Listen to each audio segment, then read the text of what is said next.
বৌমা শাশুড়ির এই ঝগড়ার প্রধান কারণ হচ্ছে জেনারেশন গ্যাপ, ঠিক কিনা? শাশুড়ি এক জেনারেশনের আর বৌমা আরেক জেনারেশনের। শাশুড়ি ভাবে একরকম, বৌমা ভাবে আরেক রকম। শাশুড়ি চায় বউর উপর খবরদারি করতে, বউ চায় শাশুড়ির উপর খবরদারি করতে। এই ডমিনেটিং এর কারণে কিলাকিলি আছে না নাই? আহা, এটা ঠিক না। আমার শাশুড়ি মায়েরা যারা আছেন, প্রথমে শাশুড়ি দিয়ে শুরু করি।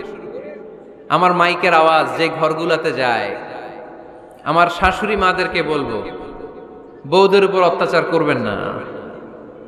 ছেলেরা প্রশ্ন করে, তোর কাছে তোর বউ বড় না আমি বড়? আছে না নাই? এটা একটা প্রশ্ন হইল। তোর বউ বড় না আমি বড়? দুইজনেই বড়। তো এক ছেলে সুন্দর উত্তর দিছে, আমার কাছে ভালো লাগছে উত্তরটা শুনে। এক মা প্রশ্ন করছে, তোর এতদিন আমি লালন পালন করে বড় করলাম, জীবন যৌবন তোর জন্য শেষ করলাম, আজকে বউ পাইয়া বউ তোর আপন হয়ে গেল? এবার ছেলে উত্তর দিছে, মা, আমার মুখ থেকে মা ডাক শোনার জন্য তুমি কি কষ্টটাই না করছো জীবনে। 10 মাস আমারে পেটে ধারণ করলা, খাইতে পারো নাই, বমি করছো, খালি ওষুধ খাইছো, তোমার পেট কেটে আমারে বের করা হয়েছে, 2 বছর আমারে দুধ খাওয়াইছো, পেশাব পায়খানা পরিষ্কার করেছো। বয়স যখন 3-4 তখন তোমার আমি মা ডাকছি, এই মা ডাকটা শোনার জন্য তুমি এত কষ্ট করছো। আর আরেকবারের মাইয়া এই ঘরে আইসাই তোমার মা ডাকা শুরু করছে। যেই মেয়েটা তোমারে মা ডাকে সে আমার আপন হবে না কেন মা? ঠিক কিনা? এই মা ডাক শোনার জন্য তুমি এত কষ্ট করলা, আমার লালন পালন করলা, 10 মাস পেটে ধরলা, পেশাব পায়খানা পরিষ্কার করলা, এরপরে মা ডাক শুনতে পারছো। আর আরেকবারের মেয়ে জানা নাই চিনা নাই এসেই তোমার ডাকা শুরু করছে মা। তো যে আমার মারে মা ডাকে তার স্থান তো আমার কলিজায়, ঠিক কিনা? শাশুড়ি আম্মারা যারা আছেন, প্লিজ বৌমাদেরকে কষ্ট দিয়েন না। অনেক শাশুড়ি আছে পান থেকে চুন খসলে রেগে যায়, পদে পদে স্ত্রীর ভুল ধরে, বউয়ের ভুল ধরে, আছে না নাই? এটা করবেন না। সে তো নতুন, আপনার অনেক এক্সপিরিয়েন্স হতে তার সময় লাগবে, তাকে সময় দিন, তাকে ভালোবাসুন, ঠিক কিনা? না বুঝে সামান্যতে বৌমারে বদদোয়া দেয়, এরকম আছে না নাই? কিন্তু বুঝতে চায় না, বৌমারে যদি বদদোয়া দেয় তাহলে তার নিজ ছেলের পরিবারের ক্ষতি, পেটে ধরা যে ছেলে, ছেলের পরিবারের কিন্তু ক্ষতি, তার আপন নাতি নাতনিদেরই ক্ষতি। আওয়াজ করে বলেন ঠিক কিনা? বৌমাকে বদদোয়া দিয়েন না। বৌমাকে নিজের মেয়ের মতো দেখবেন। সমাধান আমি দিচ্ছি। কেমন দেখতে হবে? নিজের মেয়ের মতো। নিজের মেয়ে সকালে ঘুম থেকে ওঠে 11টা, ওইটা সমস্যা নাই। বৌমা কেন উঠলো না, ওইখানেই ঝামেলা, আছে না নাই? মেহেরবানি করে আপনার বৌমাকে আপনার নিজের মেয়ের মতো দেখেন। নিজের মেয়েরে যেমনি আদর করেন তাকেও অমনি আদর করেন। আপনার বৌমারে যদি আপনি কষ্ট দেন, মনে রাখবেন আপনার নিজের মেয়েটাও আরেকবারের বউ হয়ে কয়েকদিন পরে যাবে। আপনি যা যা করবেন আপনার মেয়েকেও তারা ওই রকম কষ্ট দিয়ে বাড়িতে ফিরিয়ে দিবে। চিল্লায় বলেন ঠিক কিনা? খবরদার, টিট ফর ট্যাট। ইট্টি মারলে পাটকেলটি খেতে হয়। এজন্য শাশুড়ি আম্মা জানারা যারা আছেন, বৌমার সাথে খারাপ আচরণ করবেন না মেহেরবানি করে।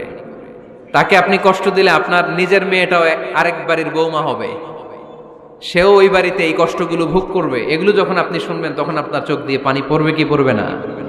পড়বে। এবার আসেন বৌমার কথা বলি। বৌমা যারা আছেন মেহেরবানি করে, বৌমা যারা আছেন মেহেরবানি করে আপনার শাশুড়ি আম্মাকে নিজের মায়ের জায়গায় রাখবেন। আপনার বাড়ি ছেড়ে নতুন বাড়িতে আসছেন, তো এটাই তো আপনার বাড়ি। আপনার মা রেখে দিয়ে নতুন মা পাইছেন, এটাই তো আপনার মা। তো ওনাকে মায়ের জায়গায় বসাতে আপনার সমস্যাটা কোথায়? বৌমারা খেয়াল রাখবেন, আপনি আপনার শাশুড়ির সাথে যে আচরণটা করতেছেন, আপনার শেষ বয়সে আপনার ছেলের বিয়ে দেওয়ার পরে যে বৌমাটা আসবে ওই আচরণই আপনাকে ফিরিয়ে দিবে। The nature has its own return. প্রকৃতির একটা মাইর আছে, এটা শেষ মাইর, এটা শেষ খেলা। প্রকৃতির খেলা বড় খেলা।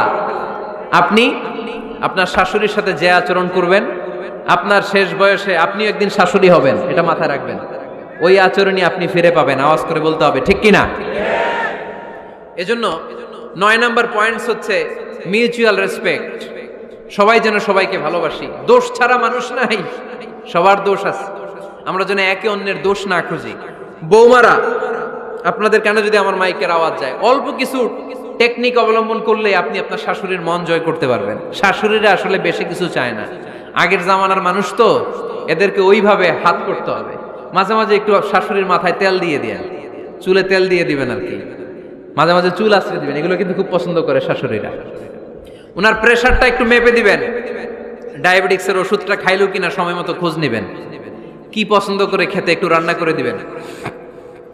যেই বক্তার ওয়াজ শুনতে পছন্দ করে ওই বক্তার ওয়াজগুলো ডাউনলোড করে শাশুড়ি আম্মাকে দিবেন, ইসলামী বই দিবেন। দেখবেন বয়স্ক নারীরা মাহফিল যেতে খুব পছন্দ করে, ওয়াজ শুনতে খুব পছন্দ করে, নবীদের কাহিনীগুলো শুনতে পছন্দ করে। বসায় বসায় একটু কাহিনীগুলো শোনাবেন। বাইরে বেরোলে জিজ্ঞেস করেন, আম্মা আপনার কিছু লাগবে কিনা। আর একটা টিপস আছে, চুল যখন আশ্রাবেন আর শাশুড়ির মাথায় যখন তেল দিয়ে দিবেন, তখন অতীতের কথা জিজ্ঞেস করেন, দেখবেন অতীতের স্মৃতিতে হারিয়ে গিয়েছে আপনার শাশুড়ি। কি জিজ্ঞেস করবেন জানেন? জিজ্ঞেস করবেন, আম্মা জান, মুক্তিযুদ্ধের সময় আপনার বয়স কত ছিল? ওই সময় মুক্তিযুদ্ধের সময় আপনাদের এলাকায় কি কি হয়েছিল মা? আরেকটা প্রশ্ন করবেন, মা বিয়ের সময় আপনি কেমন ছিলেন? ওই দিন দেখবেন বুড়ি আর বুড়ি নাই, জুয়ান হয়ে গেছে। ওই দিন বলবে, মা আমি অনেক সুন্দরী ছিলাম, আমার মাথায় অনেক চুল ছিল, আজকে নাই। আমগো গ্রামে আমার সাথে সুন্দরী মাইয়া ছিল না। অতীতের স্মৃতিতে, স্মৃতি হাতরাতে হাতরাতে তিনি হারিয়ে যাবেন। জিজ্ঞেস করবেন যে, মা শীতকালে আপনাদের দেশে কি পিঠা বানাতেন আপনি যখন ছোট ছিলেন, আপনার বাপ চাচারা কি করতো? এগুলো জিজ্ঞেস করলে উনি স্মৃতির পাতা হাতরাতে হাতরাতে চোখ দিয়ে দাঁড় দাঁড় করে ওনার পানি ঝরতে শুরু করবে।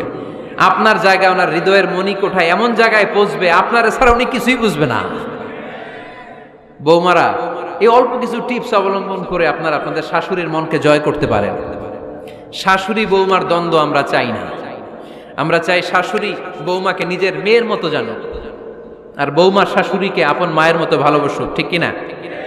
এই মিউচুয়াল রেসপেক্টই পারে শাশুড়ি বৌমার দ্বন্দ্বকে দূর করতে, আর ঘরটারে শান্তির টুকরা বানাতে। আওয়াজ করে বলেন ঠিক কিনা? কয়টা গেল? আর আছে কয়টা? দোয়া করবেন একে অপরের জন্য। দোয়া, সাইয়েদনা ইব্রাহিম ফ্যামিলির জন্য দোয়া করতেন, রব্বি জাআলনি মুকিমাস সালাতি ওয়া মিন যুররিয়াতি রব্বানা ওয়া তাকাব্বাল দুআ। ও আল্লাহ, আপনি আমার নামাজ কায়েমকারী বানান, আমার কলিজার টুকরা সন্তান ইসমাইলকেও নামাজ কায়েমকারী বানান, আমার দোয়াটা আপনার দরবারে আপনি কবুল করে নেন। সুবহানাল্লাহ পড়েন। রব্বানা ইন্নী আসকানতু মিন যুররিয়াতি বিওয়াদিন গায়রি যী যারইন ইনদা বাইতিকাল মুহাররাম। ও আল্লাহ, আমার সন্তান সন্ততি, আমার ফ্যামিলিকে ধুধু মরুপ্রান্তর এই উপত্যকার মধ্যে তোমার কাবা ঘরের সামনে রেখে গেলাম, তাদেরকে তুমি নামাজ কায়েমকারী বানিয়ে দিও। গোটা বিশ্বের সব মানুষের অন্তর আমার ফ্যামিলির দিকে আল্লাহ তুমি ঝুঁকিয়ে দিও।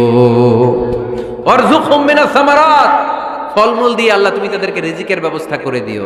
তার মানে সব নবীরা তাদের পরিবারের সদস্যদের জন্য দোয়া করতেন কি করতেন না? আবার কোরআন আমাদেরকে শিখালো, রব্বানা হাব লানা মিন আজওয়াজিনা ওয়া মিন যুররিয়াতিনা কুররাতা আ'য়ুন ওয়াজআলনা লিল মুত্তাকিনা ইমামা। ও আল্লাহ, এমন নেককার সন্তান, এমন নেককার স্ত্রী আপনি আমাকে দান করেন যাদের দিকে তাকালে আমার চোখ দুইটা ঠান্ডা হয়ে যায়। চক্ষু শীতলকারী স্ত্রী দেন। বিয়ে যাদের হয় নাই, ইয়াং ছেলেরা এই দোয়াটা করবা। বিয়ের জন্য দোয়ার দরকার আছে না নাই? প্রতিদিন এই দোয়া করবা, আল্লাহ এমন স্ত্রী দেন, এমন জীবন সঙ্গিনী আপনি আমাকে দেন, এমন লাইফ পার্টনার দেন যার দিকে তাকালে আমার চোখ জুড়িয়ে যায়। এমন সন্তান আল্লাহ আপনি আমার ফ্যামিলিতে দেন যাদের দিকে তাকালে আমার চোখ দুইটা ঠান্ডা হয়ে যায়। নেককার সন্তান, নেককার স্ত্রী আল্লাহর কাছে দোয়া করে চেয়ে নিতে হয়। তাহলে ফ্যামিলি মেম্বার একে অপরের জন্য দোয়ার দরকার আছে না নাই? বাবা দোয়া করবে ছেলের জন্য, ছেলে করবে বাবার জন্য, মা দোয়া করবে মেয়ের জন্য, মেয়ে করবে মায়ের জন্য, ভাই করবে বোনের জন্য, বোন করবে ভাইয়ের জন্য। দোয়ার দরকার আছে না নাই? দোয়া করবেন সবাই সবার জন্য।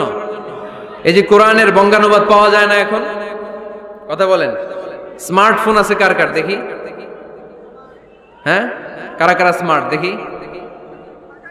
হাজার হাজার স্মার্ট, মাশাআল্লাহ। এই স্মার্টফোনের ভেতরে আল কোরআন নামে বাংলায় কোরআনের একটা অ্যাপস পাওয়া যায়। কথা বলেন, পাওয়া যায় কি যায় না? আজকে থেকে এই অ্যাপসটা ডাউনলোড করে প্রতিদিন 1 আয়াত 2 আয়াত 3 আয়াত করে পড়া শুরু করে দেন।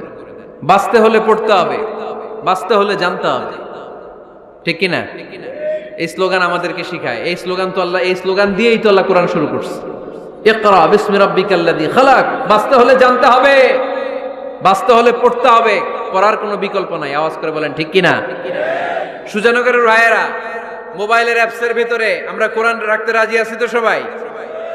হাদিসের অ্যাপস ডাউনলোড করতে রাজি আছি তো? বাস রাজি আছি, ডাউনলোড করে রাইখা দেবো, আর কেউ পড়বো না নাকি? হ্যাঁ, প্রতিদিন একটা আয়াত হলেও যেন আমরা পড়ি। আল্লাহ যা বলা দরকার সব বলে দিয়ে গেছে, নতুন করে আর কিছু বলবে না। আমরা যেন পড়াশোনা করি, আমরা যেন একটা পাঠাগার বানাই। আবারও কখনো আসার সুযোগ হইলে আমি জিজ্ঞেস করবো, যদি আমার মনে থাকে যে আপনাদের পাঠাগার আছে কার কার ঘরে, সেদিন সবার হাত তুলতে হবে। এমনি পারা যাবে তো? আল্লাহ তুমি তৌফিক দাও।